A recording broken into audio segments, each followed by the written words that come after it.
गोविंद जय जय गोपाल जय जय।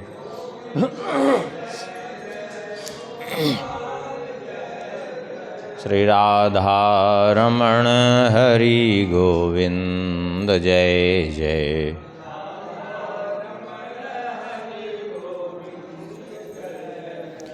गोविंद जय जय गोपाल जय जय।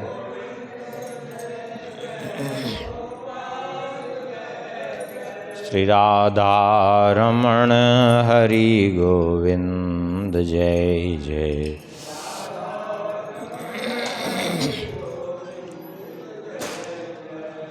श्री राम जय जय रघुवीर जय जय।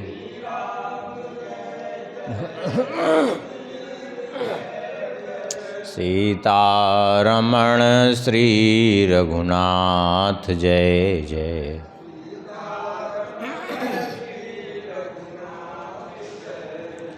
श्री राम जय जय रघुवीर जय जय।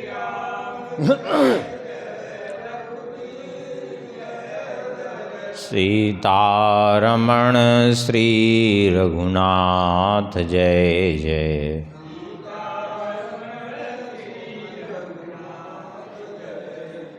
गोविंद जय जय गोपाल जय जय।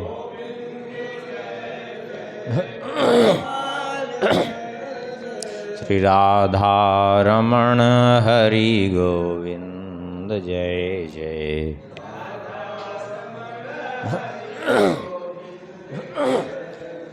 श्री वृंदावन बिहारी लाल की, श्री राधा श्याम सुंदर भगवान की, श्री सीतारामचंद्र भगवान की, श्री सिद्धि सदन बिहारी बिहारिणी जू की, श्री कनक भवन बिहारी बिहारिणी जू की, श्री अयोध्या बिहारी बिहारिणी जू की, श्री हृदय बिहारी बिहारिणी जू की, श्री सद्गुरुदेव भगवान की, श्री हनुमान जी महाराज की, परम पावन ग्रंथ श्री गर्ग संहिता जी की, श्री गर्गाचार्य जी महाराज की, श्री वेदव्यास भगवान की, श्री सुखदेव भगवान की, श्री नारद जी महाराज की, श्री जनक जी महाराज की, सब संत भगवान की, सब भक्त भगवान की जय जय। श्री सीताराम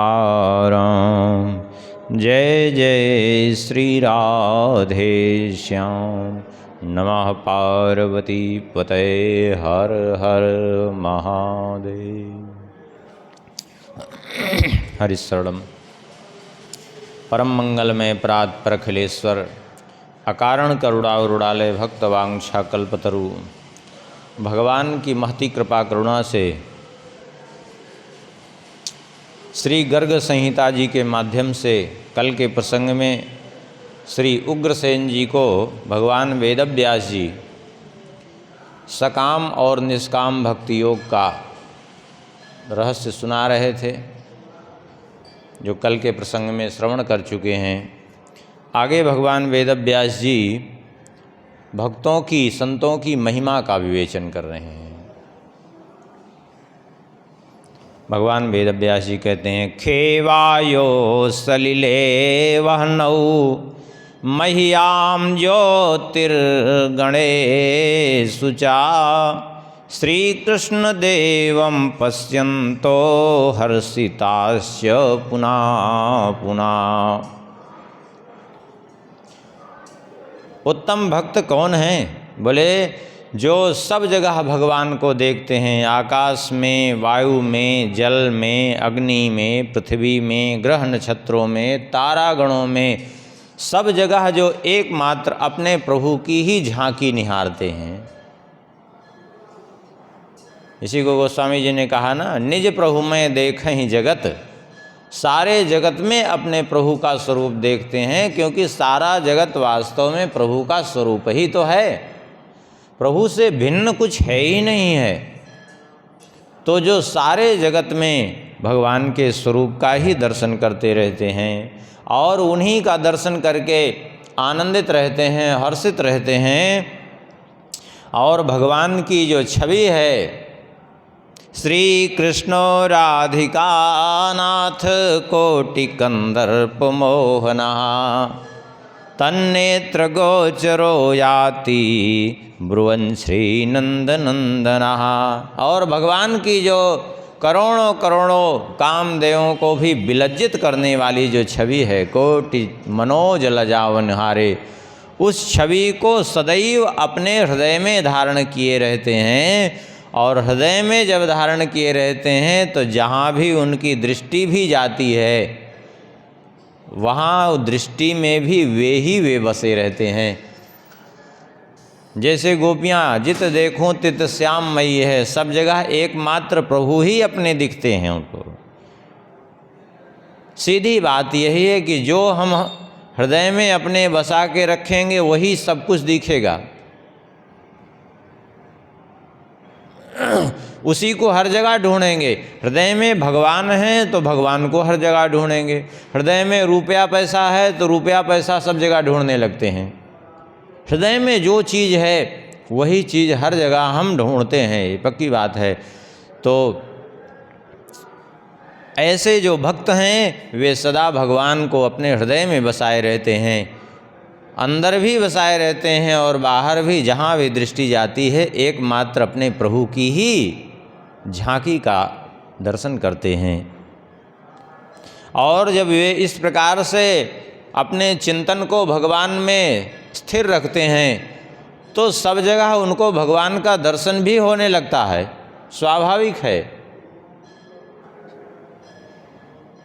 जब अपने हृदय में पूर्णतया भगवान को बसा के रखेंगे तो बाहर भी सब जगह उसको भगवान ही भगवान दिखते हैं। जहाँ भी उसकी दृष्टि जाती है एकमात्र वे ही दिखते हैं। सदानंदम च ते दृष्ट्वा प्रहसन्ति प्रहर्षिता क्वचिद् वदन्ति धावन्ति नंदन्ति च क्वचित् तथा। अपने प्रभु की झांकी को देख देख करके सदा आनंदित रहते हैं भक्त, उसी में हर्षित रहते हैं, प्रफुल्लित रहते हैं। और भगवान के झांकी को निहारते हुए कभी कुछ बोलने लगते हैं। किससे बोलने लगते हैं? अपने प्रभु से बात करने लगते हैं। क्योंकि जिस चीज़ के प्रति तन्मयता होती है वह तन्मयता उसको सामने उपस्थित कर देती है। भगवान तो भगवान ही हैं, वो तो सब जगह ही हैं। आप वैसे अनुभव करें, कोई कोई व्यक्ति ऐसे होते हैं कि जो अकेले में ही अपने में बातचीत करते रहते हैं।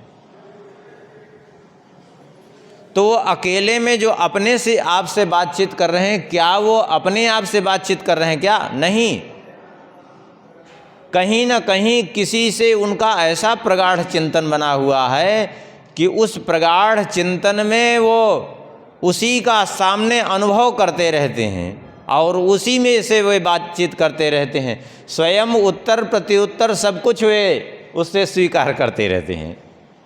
ये क्या है? बोले ये तन्मयता है।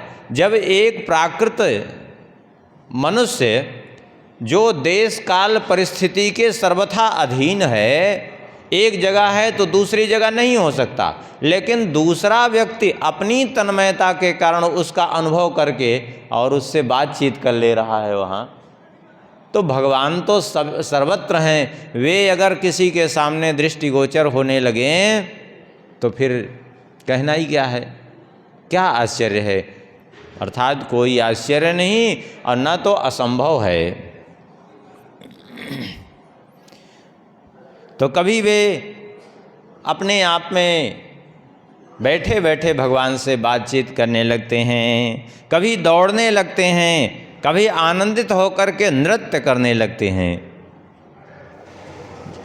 क्वचिद गायन्ति नृत्यन्ति क्वचित् तूष्णी भवन्ति चा क्वचित चंद्रस्वरूप कृष्णचंद्रस्वरूपास्ते कृतार्था वैष्णवोत्तमा। कभी भगवान के गान में रत हो जाते हैं, उनका गान करने लगते हैं, कीर्तन करने लगते हैं, कभी नृत्य करने लगते हैं, और कभी तो चुपचाप शांत होकर के बैठे जाते हैं, मानो अपने प्राण प्यारे प्रेमास्पद प्रभु की छवि को निहार रहे हों। भगवान के स्वरूप में आनंदित होकर के कृतार्थ हो जाते हैं, वे ही उत्तम वैष्णव हैं। ऐसे जो भक्त हैं,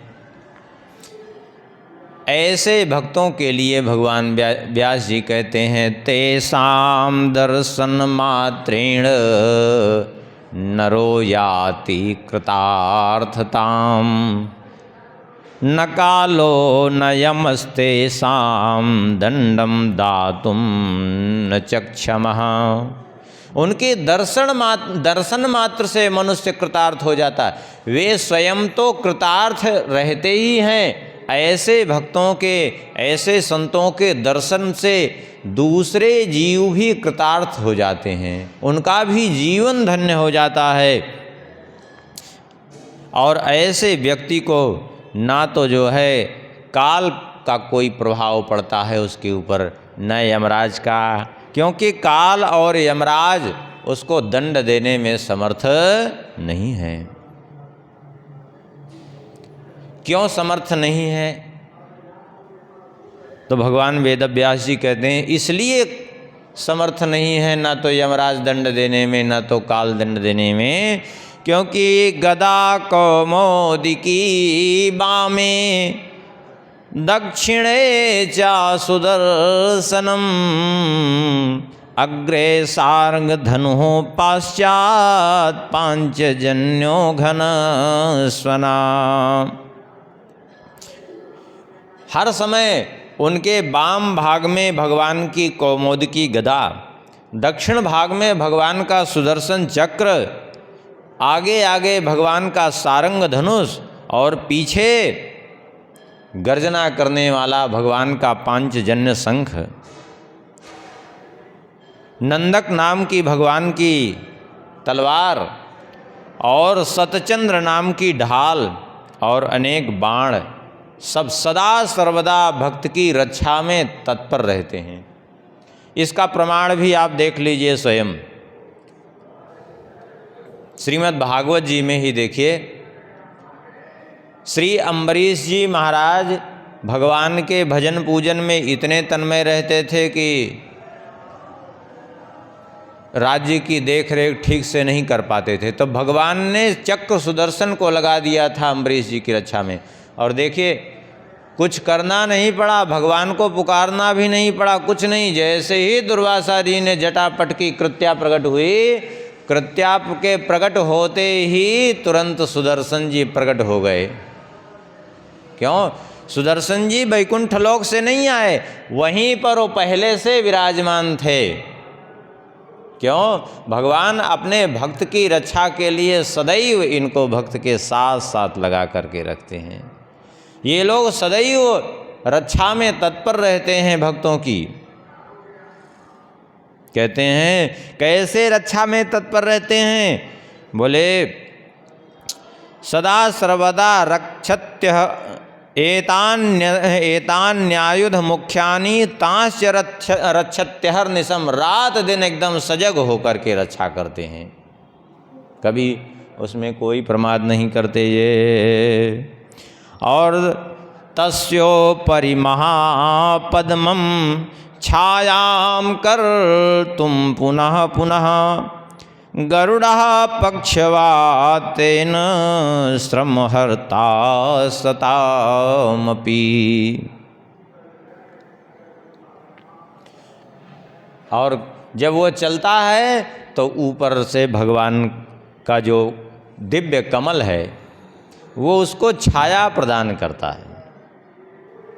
भगवान का जो कमल है वह छाया प्रदान करता है, और भगवान के जो वाहन हैं गरुड़ जी, उसको अपने पंखों से हवा करके उसके श्रम को दूर करते हैं, पसीने को दूर करते हैं।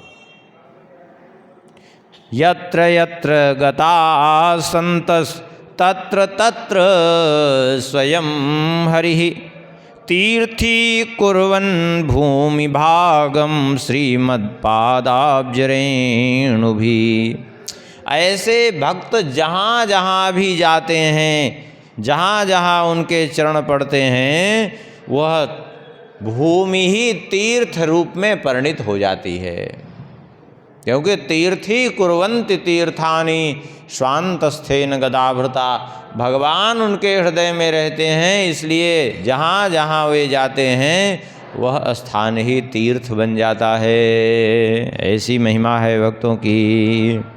क्षणं यत्र स्थिता सन्तस्तत्र तीर्थानि सन्ति तत्र कोऽपि मृतः पापी याति विष्णो परम पदम।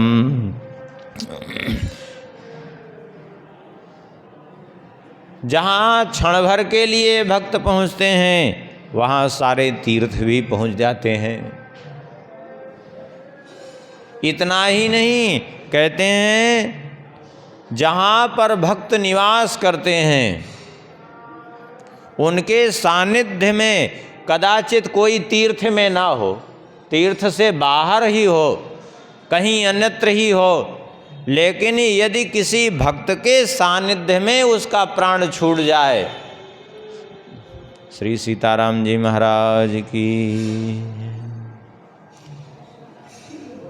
यदि किसी भक्त के सानिध्य में उसका प्राण छूट जाए तो चाहे वो पापी ही क्यों न हो, तत्र कोपि मृतः पापी याति विष्णु परम पदम, तो वह भी भगवान के परम धाम को चला जाता है, इसमें कोई संदेह नहीं है, चाहे वो पापी ही हो जीवन भर का।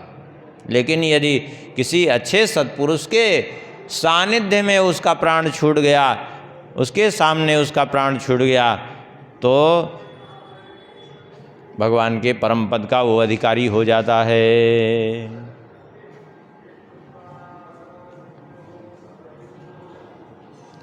दूरा संप्रेक्ष्य कृष्णेष्टा नाधयो व्याधयस्तथा भूत प्रेत पिशाचाश्च पलायन्ते दिशो दश। भगवान को जिसने अपने इष्ट के रूप में स्वीकार कर लिया है, जिसने अपने मन को भगवान में लगा दिया है, उससे आधि व्याधि भूत प्रेत पिशाच सब दूर हो जाते हैं, सब उससे दूर भाग जाते हैं दसों दिशाओं में। लेकिन पूर्ण रूप से समर्पण हो जाए बस। कहते हैं ऐसे जो पुरुष हैं जो सर्वथा संसार से निरपेक्ष होकर के भगवान के पीछे लग गए हैं, उनके लिए नद्यो नदाः पर्वताश्च समुद्राश्च तथा परे मार्गम ददुश्च साधुभ्यो अनपेक्षा समन्तता। ऐसे निरपेक्ष महापुरुष के लिए नदियाँ, नद, पर्वत, समुद्र और दूसरे जितने भी व्यवधान देने वाले हैं वे सब व्यवधान से उसको मुक्त कर देते हैं और स्वयं उसको मार्ग दे देते हैं। और इतना ही नहीं, ये पवित्र नदियाँ, तीर्थ आदि ये सब भी चाहते हैं कि भक्त हमारे यहाँ आकर के निवास करे।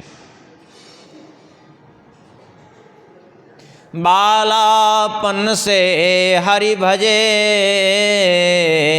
जग से रहे उदास, तीर्थ आशा करत हैं कब आवे हरिदास। जो बचपन से भगवान के भजन में लग गए हैं, जो संसार से उदास हैं, संसार से निरपेक्ष हैं, यही बात तो यहाँ कह रहे हैं। अनपेक्ष, जो सबसे निरपेक्ष हो गए हैं, संसार से अनपेक्षित हो गए हैं, भगवान भी यही बात कह रहे हैं। नैरपेक्षम मुनिम शांतम निर्वैरम समदर्शनम अनुव्रजाम्यहम नित्यम पूये एत्यंघ्रिरेणुभिः। जो निरपेक्ष हैं, निर्वैर हैं, समदर्शी हैं, मननशील हैं, ऐसे भक्त के पीछे पीछे भगवान भी घूमते हैं।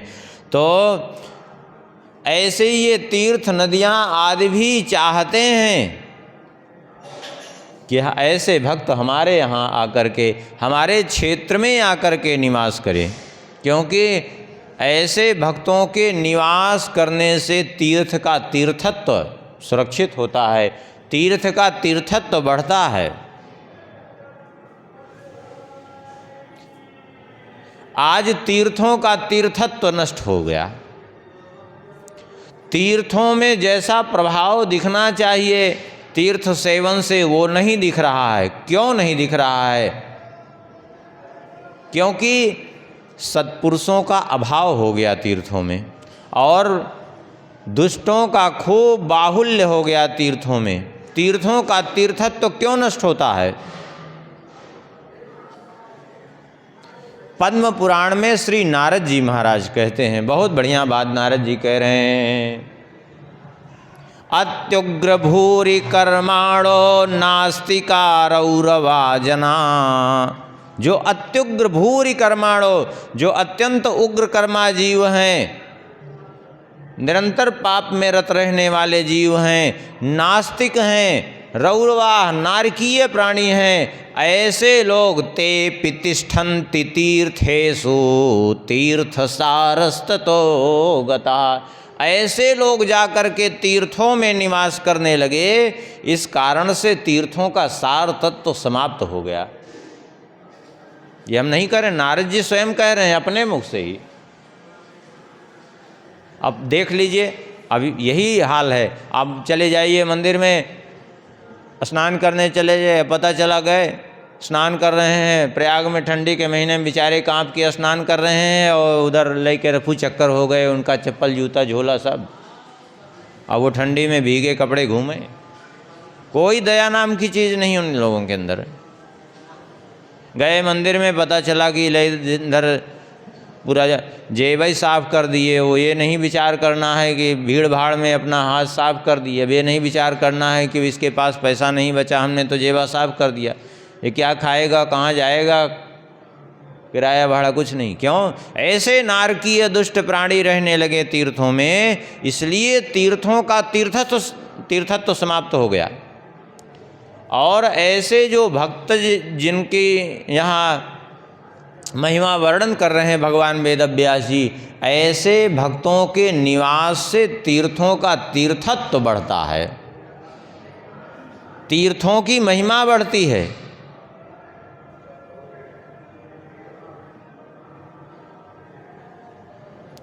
साधूनां ज्ञान निष्ठानां विरक्तानां महात्मनां अजात शत्रूणां तेषां दुर्लभं पुण्यवर्जितैः। बहुत बढ़िया बात भगवान वेदव्यास जी कहते हैं। लेकिन ऐसे जो साधु पुरुष हैं, ऐसे ज्ञान निष्ठ विषयों से परम वैराग्य जिनको है, ज्ञान निष्ठ हैं, और जो अजात शत्रु हैं, जिसने किसी के प्रति शत्रुता के भाव को हृदय में कभी लाया ही नहीं, जिसके शत्रु ने जन्म ही नहीं लिया, अर्थात जो किसी को अपना शत्रु समझता नहीं, ज्ञाननिष्ठ हैं, वैराग्यवान हैं और अजात शत्रु हैं, ऐसे महात्माओं के दर्शन बड़े पुण्य से होते हैं, सामान्य बात नहीं है। यही बात तो भगवान भी कह रहे हैं, पुण्य पुंज बीनु मिलही न संता, सत्संगति संसृति कर अंता। बिना पुण्य इकट्ठा हुए ऐसे महापुरुषों का दर्शन भी नहीं होता।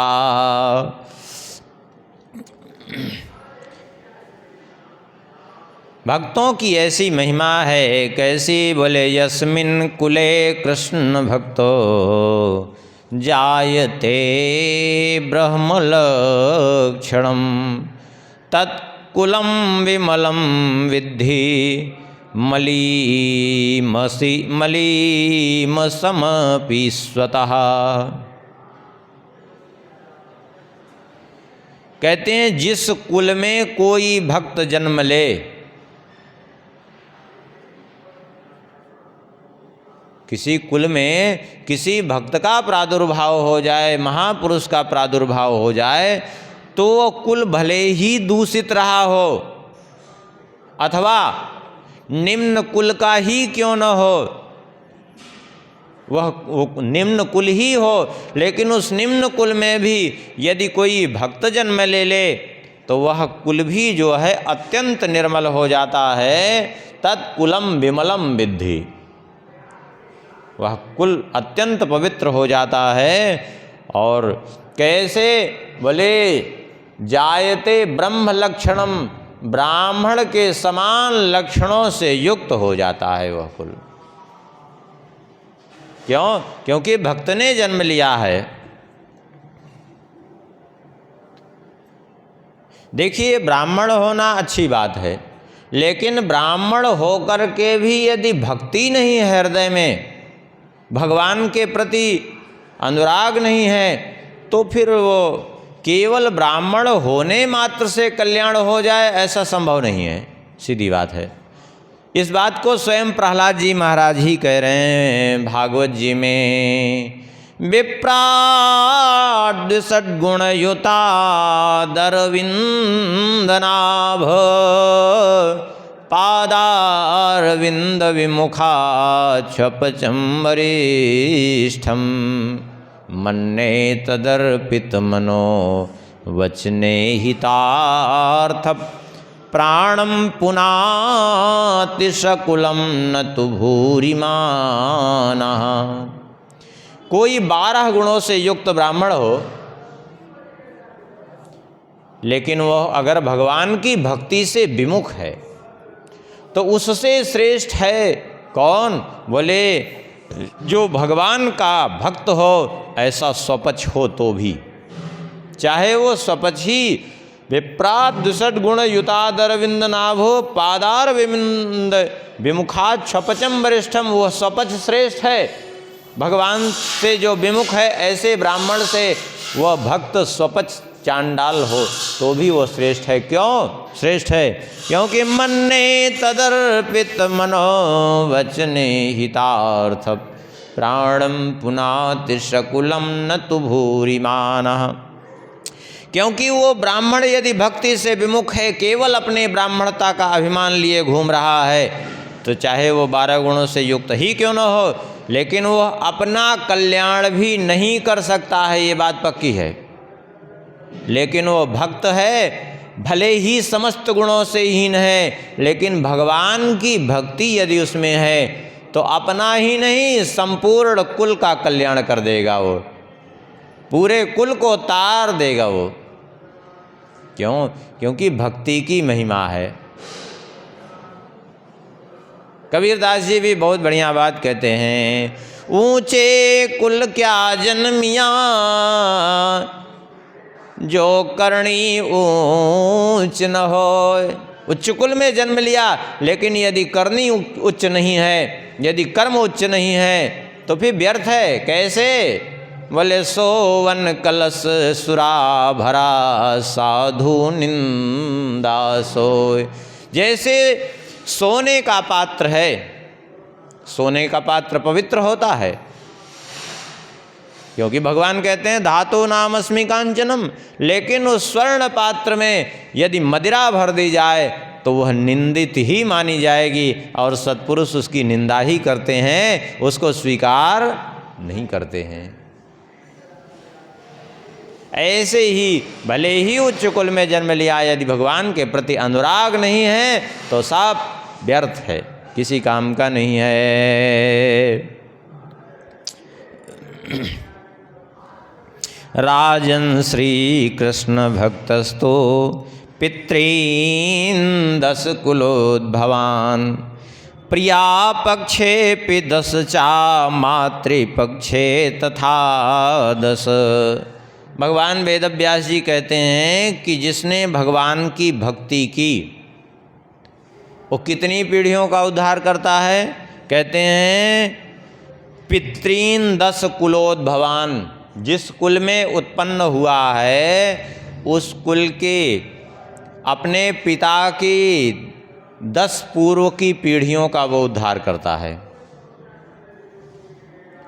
10 अपने पिता के कुल की पूर्व की पीढ़ियों को, और प्रिया पक्षेपि 10, और 10 अपनी पत्नी के कुल को भी उद्धार करता है, और मातृपक्षे तथा 10, और मातृपक्ष की जो है 10 पीढ़ियों का, अर्थात अपने पिता के पूर्वजों का, अपनी माता के कुल अर्थात नाना परनाना इन सब का उद्धार करता है, और जो उसकी पत्नी बन कर के आती है उसकी भी जो है पूर्व की 10 पीढ़ियों का उद्धार होता है। इस प्रकार से वो 30 पीढ़ियों का उद्धार करता है अकेले ही।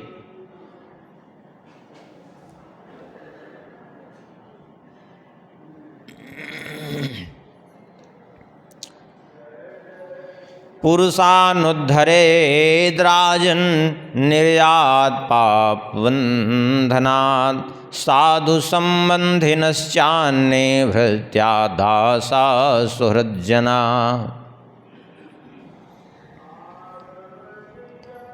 ऐसे जो महात्मा हैं, ऐसे जो महापुरुष हैं, कहते हैं वे अपने जितने संबंधी हैं, साधु संबंधिनश्चान्ये, अन्य जितने उसके संबंधी हैं, यहाँ तक कि भृत्या दासा सुहृज्जना, यहाँ तक कि अपने सेवक दास, अपने सुहृद, और इतना ही नहीं, शत्रौ भारवाहस्य तद्गृहे पक्षिणस्तथा, शत्रु का, अपने भार बहन करने वाले का, और जो उसके घर में निवास करने वाले यहाँ तक कि पशु पक्षी हैं, पिपीलिकाश्च मशकाश्च तथा कीट पतंग का, यहाँ तक कि चींटियाँ, मच्छर आदि कीट पतंगे आदि भी जो रहते हैं उनका भी उद्धार हो जाता है। आप कहेंगे ऐसा कैसे? देखिए ऐसे ही समझिए, अभी किसी साधु पुरुष के यहाँ कोई पक्षी मान लीजिए पाल दीजिए, तोता, तो वो तोता जो है वो क्या करेगा? राम राम रटेगा, वो कीर्तन करेगा। और किसी दुष्ट पुरुष के यहाँ वही तोता पड़ जाए तो, साधु पुरुष के यहाँ पड़ जाए तो गोस्वामी जी कहते हैं बस वो एक जगह सुमिर ही राम और दूसरी जगह पड़ जाए तो दे ही गन गारी, गिन गिन करके दिन भर गालियाँ देगा वो। क्यों? ये संग का असर। ऐसे छोटे छोटे जीवों पर भी असर पड़ता है, कुत्ते बिल्लियों पर भी असर पड़ता है।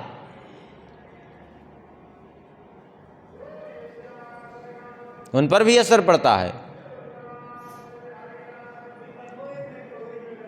क्योंकि वो रह रहे हैं। अब उनको भी प्रसाद खाने को मिल रहा है कि नहीं? क्योंकि बिना कुछ भोग लगे तो मिलेगा नहीं, जो कुछ भी मिल रहा है उनको भी मिल रहा है, तो प्रसाद ग्रहण ही करने को मिल रहा है। तो उनके संग से वे भी पवित्र हो जाते हैं। अब्रह्मण्ये कृष्ण सारे सौवीरे की कटे तथा म्लेक्ष देशे पि देवेश भक्तो लोकान पुनाति।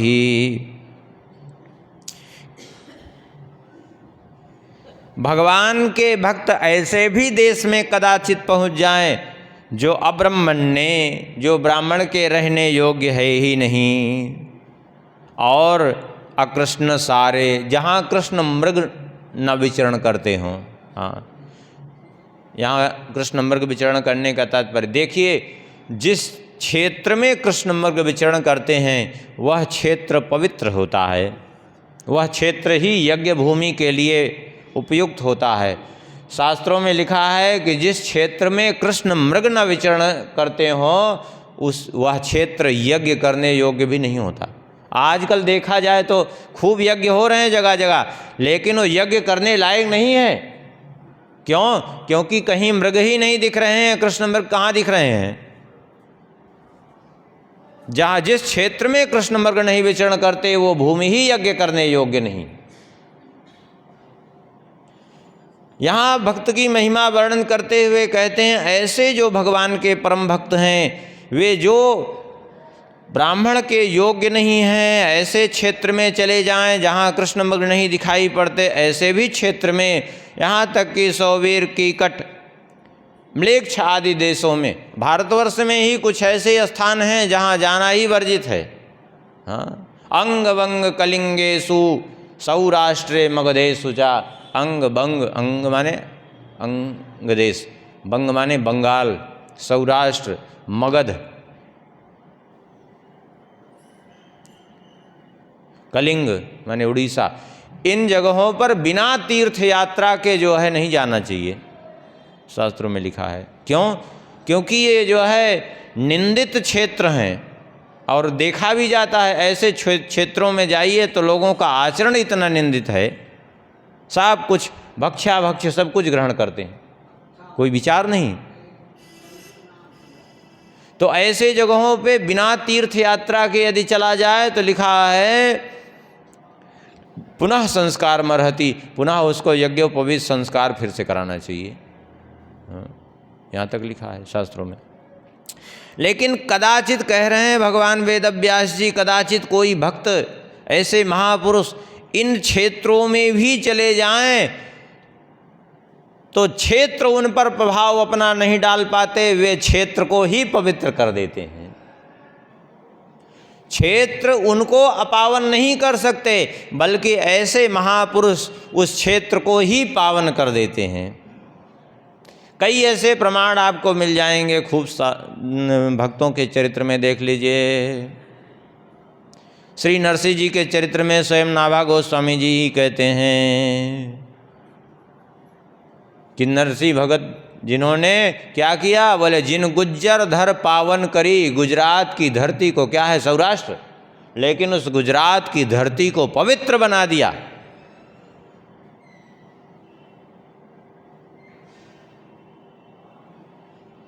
गुजरात की धरती पवित्र हो गई जिनके भजन के प्रभाव से। ये है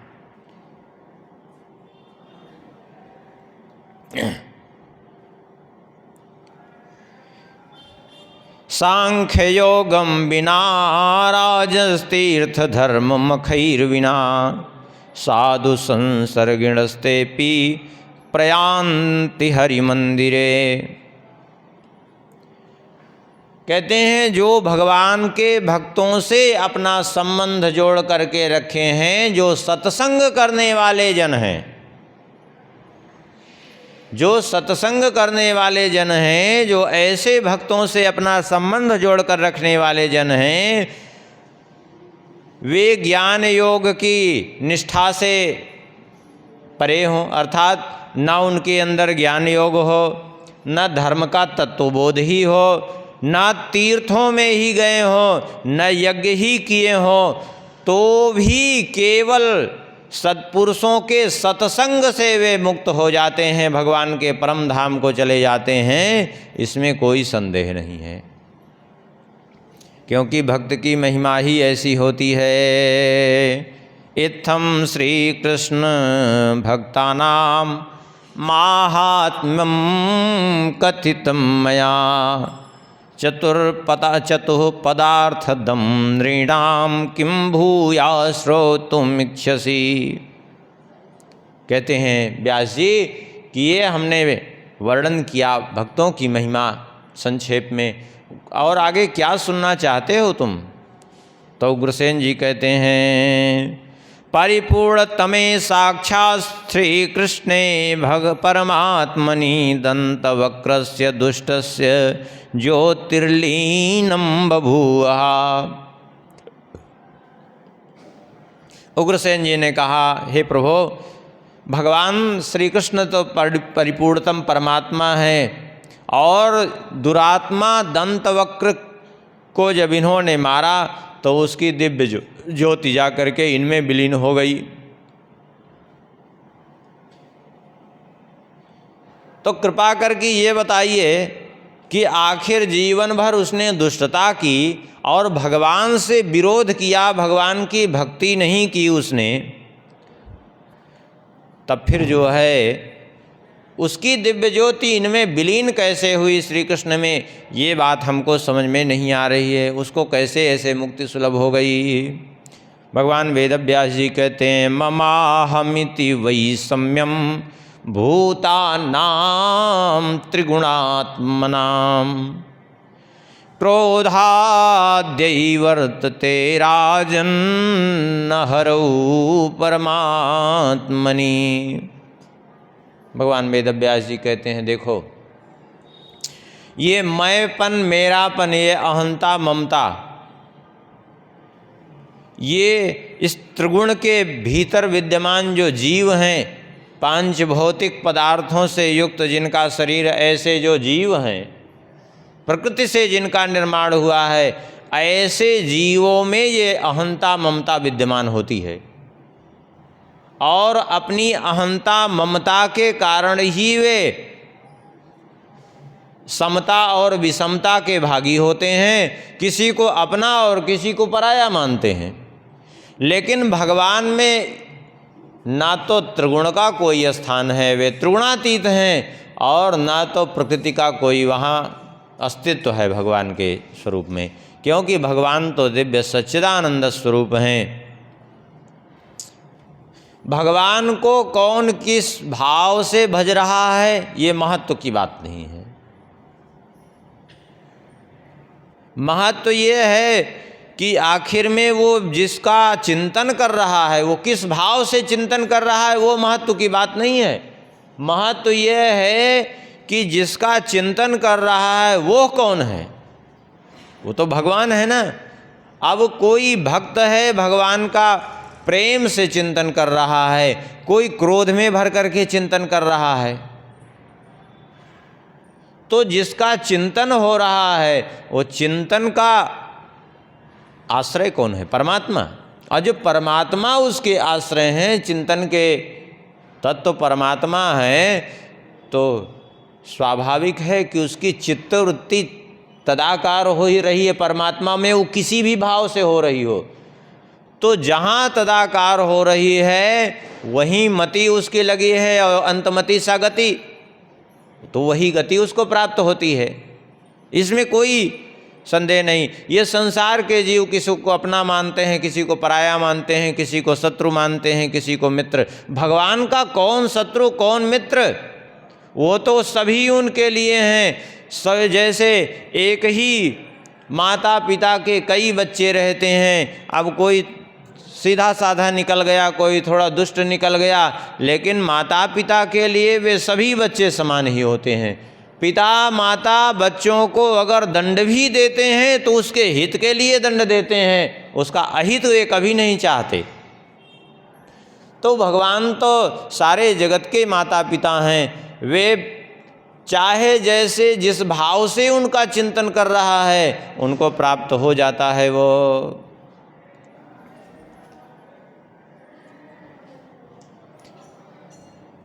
कहते हैं भगवान तो भगवान है। जरा विचार करो, एक भृंगी कीट, हाँ, हरौ केनापि भावेन मनोलग्नं करोति याति तद्रूपतां सोऽपि भृंगिणः कीटको यथा। एक भृंगी कीट दूसरे कीड़े को ला करके बंद कर देता है। भृंगी कीट आप लोग समझ रहे होंगे, जिसको कहीं बिल्ली कहते हैं। वो बिल्ली वो दीवार के ऊपर मिट्टी का वो लगा देता है कीड़ा वो, और उसमें दूसरे कीड़े को ला करके बंद कर देता है। लोग सोचते हैं कि ये अपने रहने के लिए घर बनाया, वो अपने के रहने के लिए कुछ नहीं बनाता, वो दूसरे कीड़े को लाकर बंद कर देता है। और दूसरा कीड़ा वो जब उसको पकड़ के लाता है, उसमें बंद करता है, तो इतना भय के कारण उसी का चिंतन करता रहता है कि जब वो उसमें से निकलता है तो भृंगी निकलता है बन करके। ये दशा हो जाती है। माने चिंतन का प्रभाव कि उसी शरीर से वो भृंगी बन जाता है। ऐसी तन्मयता होती है। तो भगवान का चिंतन करके कोई तन्मयता को प्राप्त कर ले, भगवत स्वरूपता को प्राप्त कर ले, अथवा भगवान से सायुज्य प्राप्त कर ले, तो संदेह ही क्या है? कोई संदेह नहीं है, क्योंकि भगवान को किसी भी भाव से चिंतन करे। स्नेहम कामम भयम क्रोधम ऐक्यम सौहृदमेव चा कृत्वा तन्मयतां यान्ति सांख्ययोगम बिना जना। बिना ज्ञान योग के भी कोई भी मनुष्य भगवान को जिस भाव से, स्नेह से भजे, काम भावना से, भय से, क्रोध से, एकत्व की भावना से, अथवा अपना सुहृद मान करके भगवान का भजे, तो भगवान उसी रूप में उसको प्राप्त हो जाते हैं, क्योंकि उसी रूप में उसकी इतनी प्रगाढ़ निष्ठा हो जाती है कि दूसरा कुछ उसको समझ में ही नहीं आता।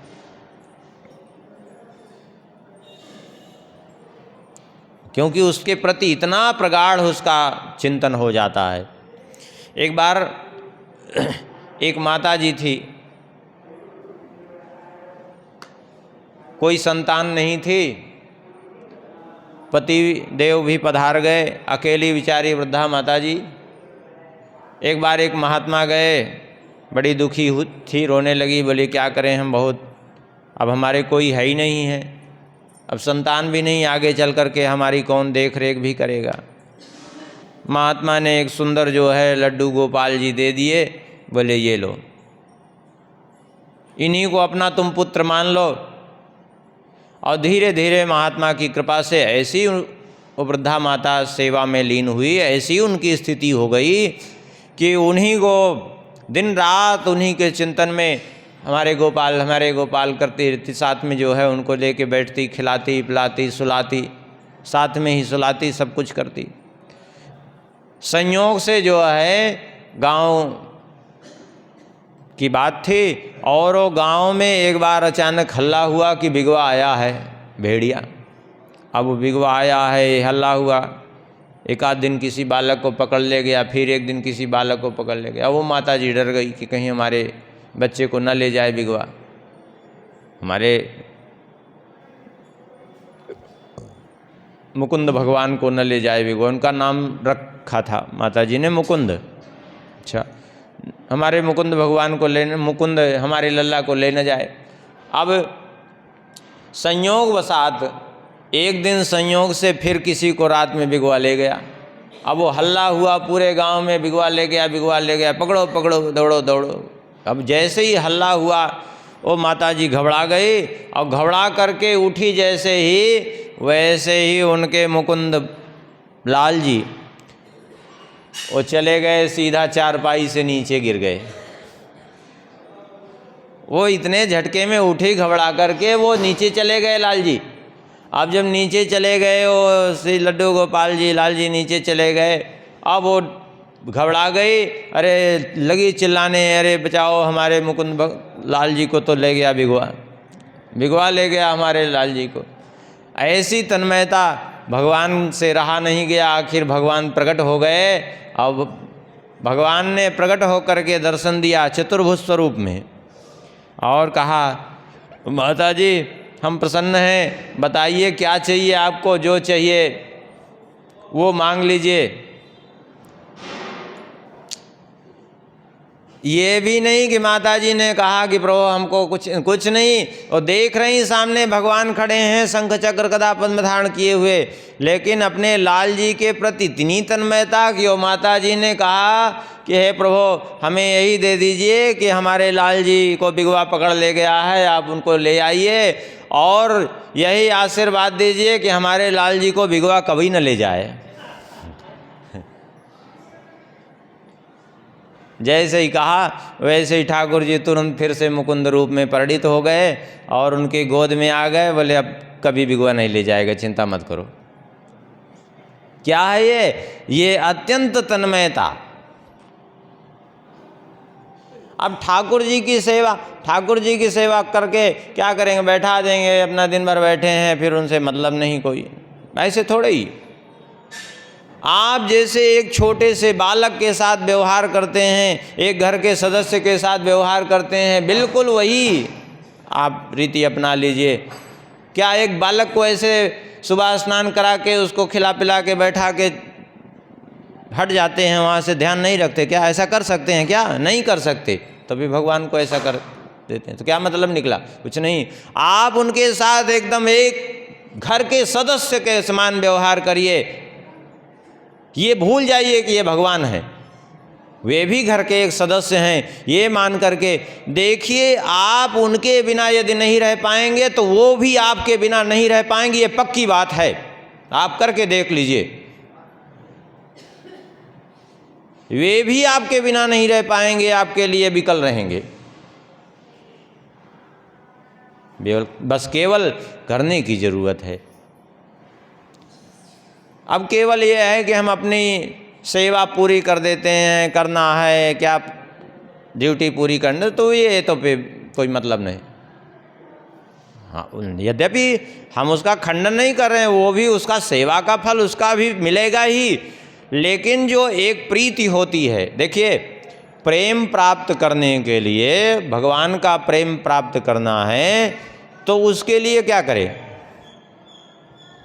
ज़्यादा प्रयास की आवश्यकता नहीं है, बस करना इतना है कि आखिर में, जैसे उदाहरण लीजिए, संसार के दृष्टि से उदाहरण लेके समझें तो बात बिल्कुल समझ में आ जाएगी। मान लिया किसी का विवाह हुआ, ठीक है, विवाह हुआ, विवाह होने के बाद में पहले वो पति पत्नी एक दूसरे को बिल्कुल नहीं जानते थे। जानते थे? नहीं जानते थे। लेकिन विवाह होने के बाद एक दूसरे के साथ जुड़ गए और एक दूसरे में प्रेम हो गया। क्यों? क्योंकि एक दूसरे से संबंध उनका जुड़ गया, पति पत्नी का संबंध हो गया। ऐसे ही भगवान से भी हम अपना संबंध जोड़ लें कि हम भगवान नहीं, ये हमारे ये हैं, जो भी आपको मन भावे, बस देखिए अपने आप भगवान से प्रेम हो जाएगा। उसके लिए प्रयास ही नहीं करना पड़ेगा। क्यों? माता का बच्चे के प्रति स्वाभाविक प्रेम होता है, पति पत्नी स्वाभाविक एक दूसरे से प्रेम करने लगते हैं। जहाँ संबंध होता है वहाँ प्रीति हो ही जाती है।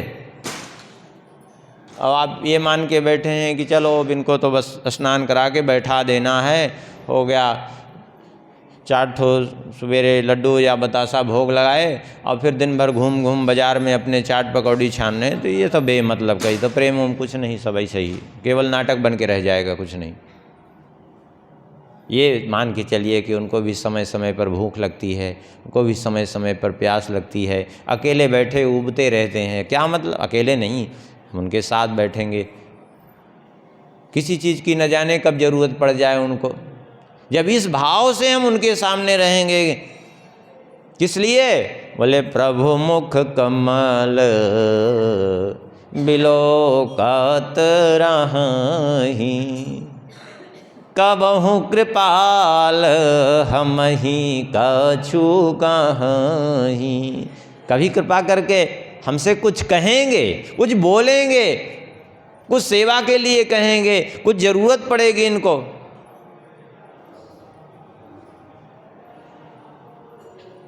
और यदि ऐसी भावना हो जाएगी तो निश्चित कहेंगे ही कहेंगे, निश्चित, इसमें कोई संदेह नहीं। किसी को संदेह हो तो हो, हमें तो बिल्कुल नहीं है।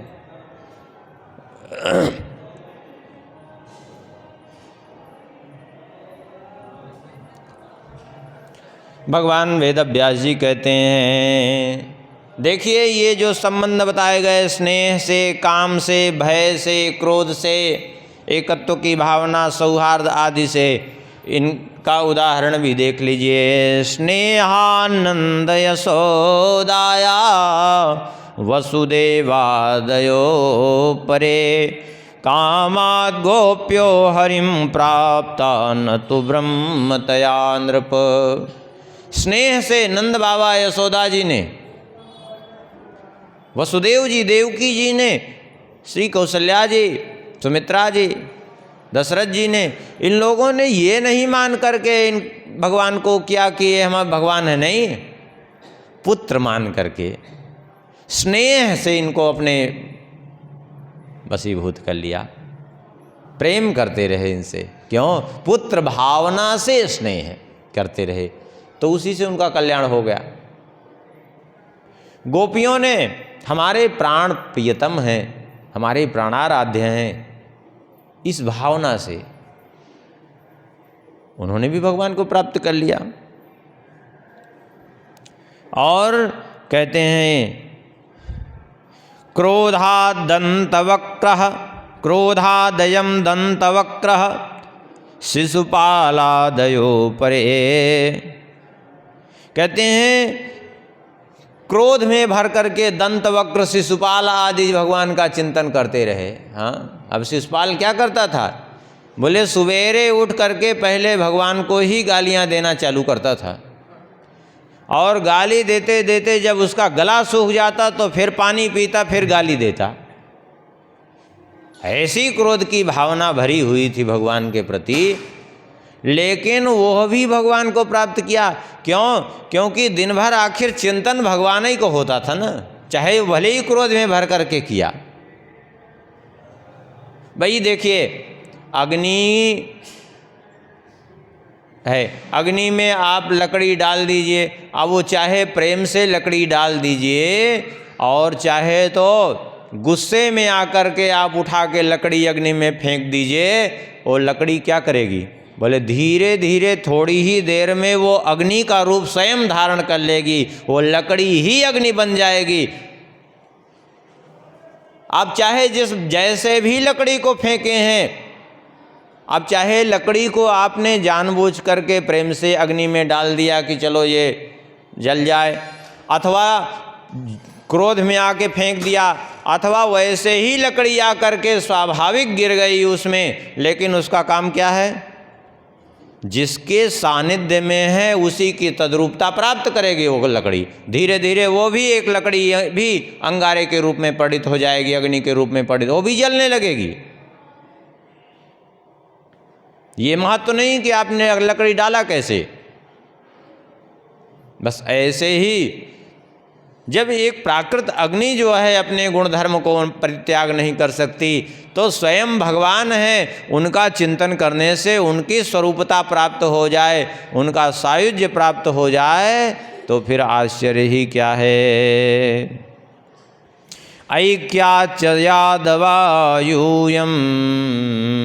भगवान वेदव्यास जी कहते हैं, हे गुरुसेन जी, आप लोग यदुवंशी लोग सब ऐक्य भाव से, अर्थात भगवान हमारे अपने हैं, यदुवंशी हैं, हमारे कुल के हैं, इसी भावना से आप लोगों ने भगवान से प्रेम किया।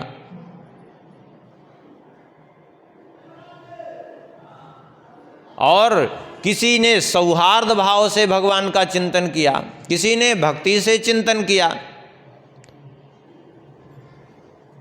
महत्व क्या है? महत्व यह है, तस्मात् केनाप्युपायेन मनः कृष्णे निवेशयेत् अहर्निशं हि स्मरणं भवेत् शत्रोर्न कर्हिचित्।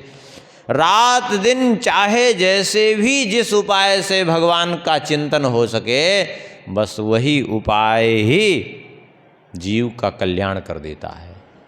मुख्य बात यह है भगवान का स्मरण। ये महत्व नहीं कि किस भाव से आपने किया, किसी का भी स्मरण करेंगे अंत में उसी को प्राप्त हो जाएंगे। देखिए भागवत जी आप लोग खूब श्रवण किए हैं, जड़ भरत जी का प्रसंग आता है। पूर्व जन्म में कौन थे? पहले राजर्षि भरत हुए।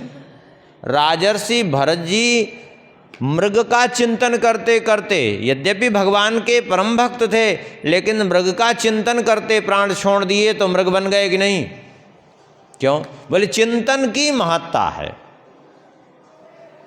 जिसका चिंतन कर रहे हैं वही स्वरूप प्राप्त हो जाएगा। तो ऐसे ही कोई भी हो, भगवान का चिंतन करे तो भगवत स्वरूपता को प्राप्त हो जाएगा। इसलिए कहते हैं, आपने जो पूछा दंतवक्र भगवान में क्यों विलीन हो गया? तो शत्रु भावम हरौ तस्माद कुर्वन्ति दनुजादया। शत्रु भाव से ही सही, लेकिन उसने भगवान का स्मरण किया और भगवान के स्मरण का प्रभाव रहा कि वो भी मुक्त हो गया। क्यों? क्योंकि ये भक्ति की महिमा है, चाहे जैसे भी भगवान का स्मरण किया जाएगा प्राप्त भगवान को होगा।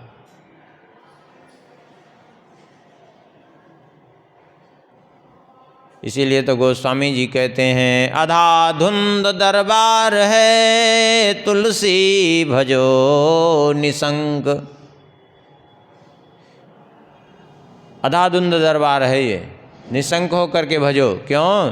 बोले खीझे दीन है अमर पद रीझे दीन है लंक। रावण के ऊपर खींच गए तो कहाँ भेज दिया? बोले अपने परम पद को दिया।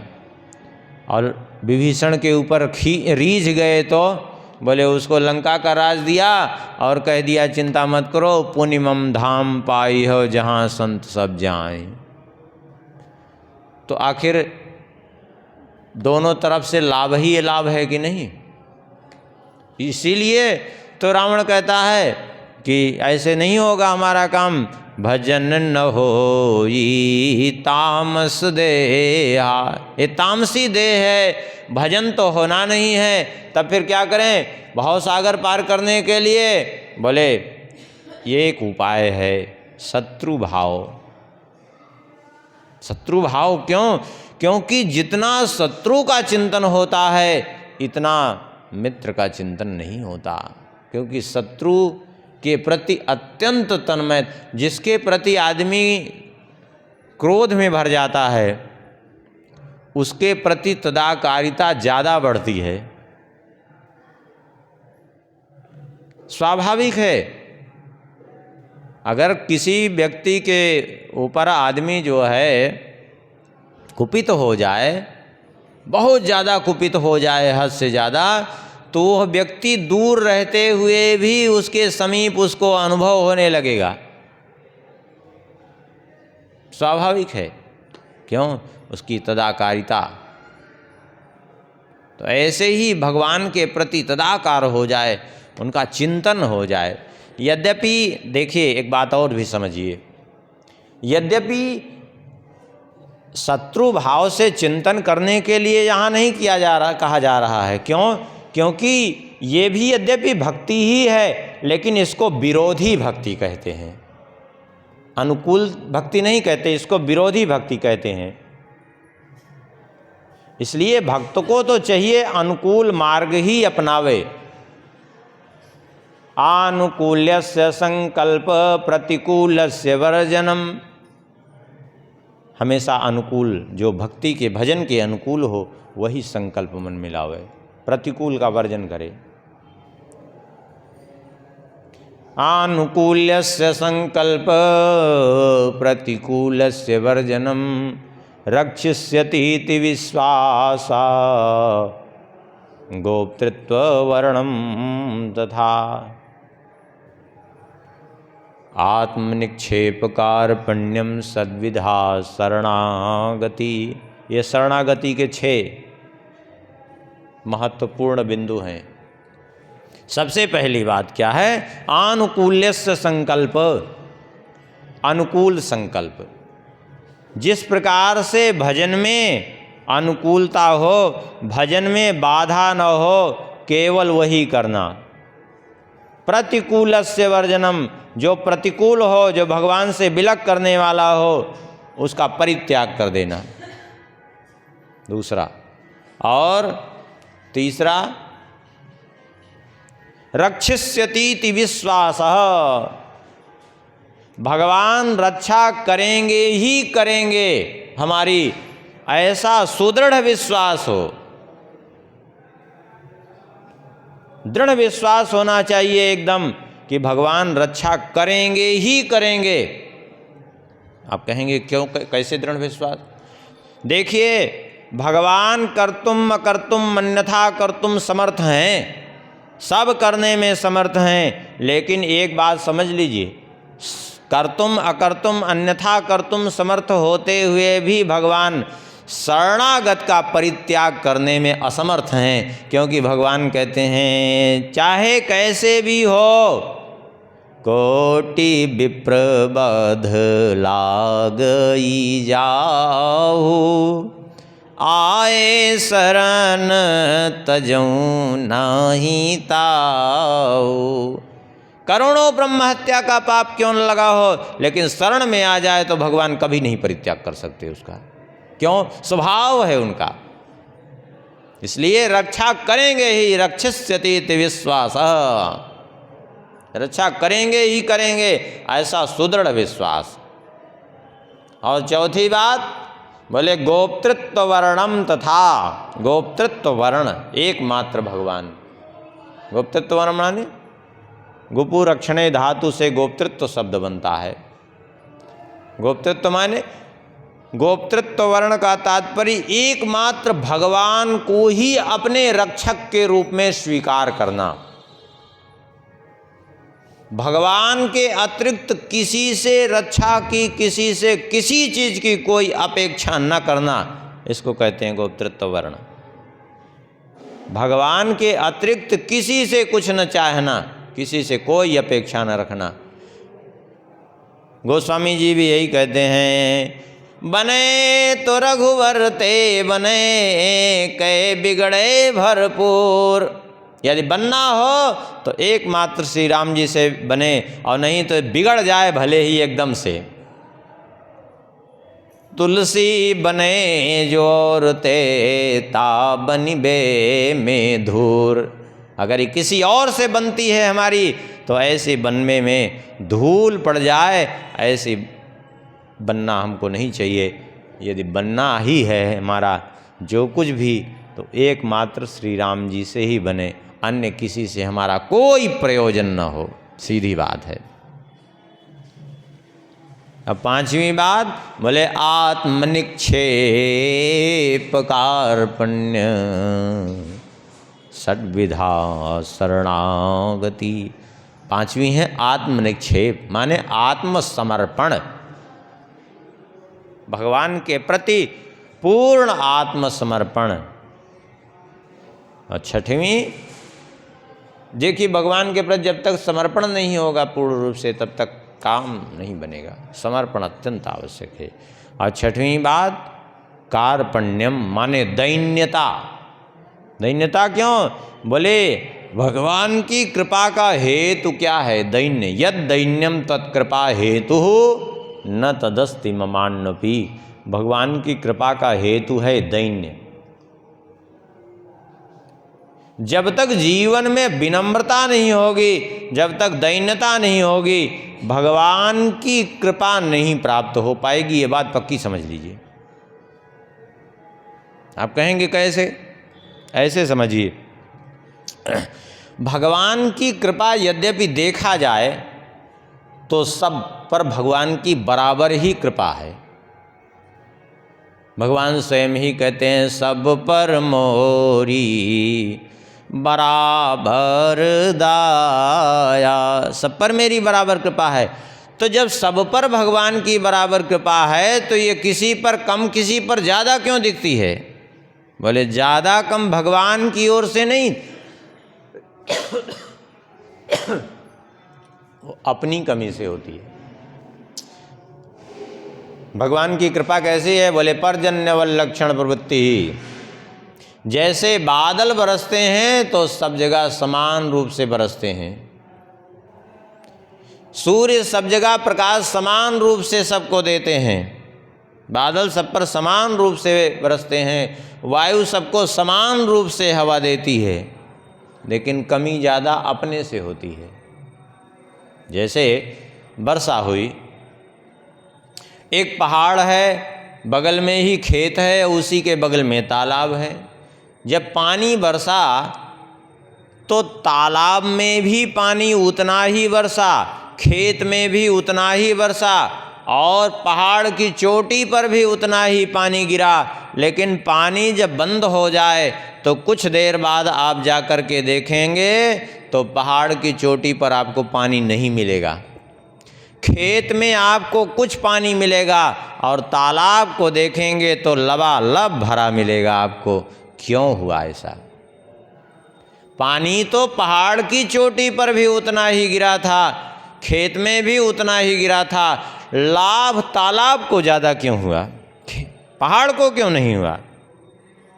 इसलिए पहाड़ को नहीं हुआ क्योंकि पहाड़ अभिमान में अकड़ा खड़ा हुआ है। पानी बरसा लेकिन पानी को रोक नहीं पाया, संग्रह नहीं कर पाया। ऐसे ही भगवान की कृपा सभी पर बरस रही है, लेकिन जो अपने अभिमान में अकड़े खड़े हैं उन पर भी कृपा भगवान की तो होती है, लेकिन अभिमान के कारण वे भगवान की कृपा का लाभ नहीं उठा पाते हैं। यही बात है।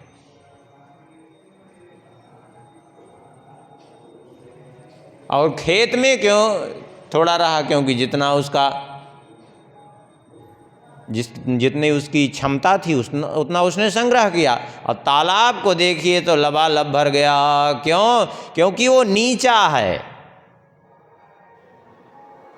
और जल का स्वाभाविक गुण है सिमटी सिमटी जल भरही तलावा, जिमि सद्गुण सज्जन पाहियावा। सिमट सिमट करके वहीं जाता है, तालाब में ही। क्यों? क्योंकि जल की गति स्वाभाविक रूप से अधोगामी होती है। ऐसे ही विनम्रता जिस हृदय में होती है, दैन्यता जिस हृदय में होती है, भक्ति महारानी भी वहीं जाकर के स्थिर होती हैं, वहीं ठहर पाती हैं। नहीं तो भक्ति महारानी ठहर नहीं पाती। कृपा भी भगवान की वहीं जाकर के अपना स्थान ग्रहण कर पाती है, नहीं तो बह जाती है। इसलिए भगवान की कृपा का हेतु क्या है? बोले दैन्यता। यद दैन्यम तत्कृपा हेतु न तदस्ति ममान्योपि। भगवान की कृपा का हेतु है दैन्य। तो ये 6 चीज जीवन में इसीलिए आवश्यक है। इसी को कहते हैं षड्विधा शरणागति। शरणागति की ये 6 भेद, ये 6 बिंदु अत्यंत अत्यंत आवश्यक हैं।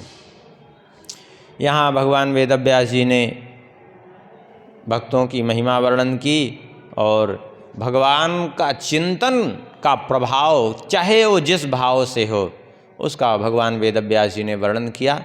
अब यही कथा को विश्राम करते हैं क्योंकि आरती का समय हो रहा है और शेष भगवत कृपा से आगे के प्रसंग में स्मरण करेंगे। भगवान का कीर्तन करिए, फिर उसके बाद कथा को विश्राम। सिया बोल सिया बोल सिया सिया बोल, श्री राम राघव रसिकेश बोल।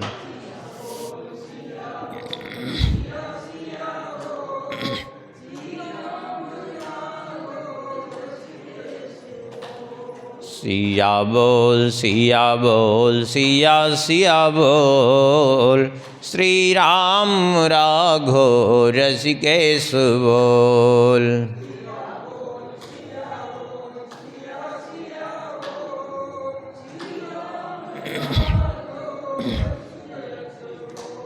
सिया बोल सिया बोल सिया बोल सिया बोल।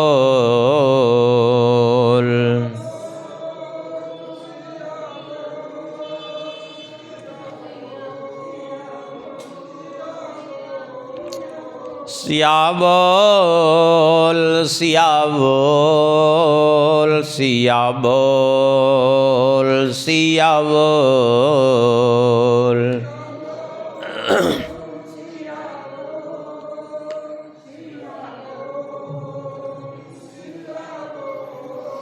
सिया बोल सिया बोल सिया सिया बोल, श्री राम राघव रसिकेश बोल।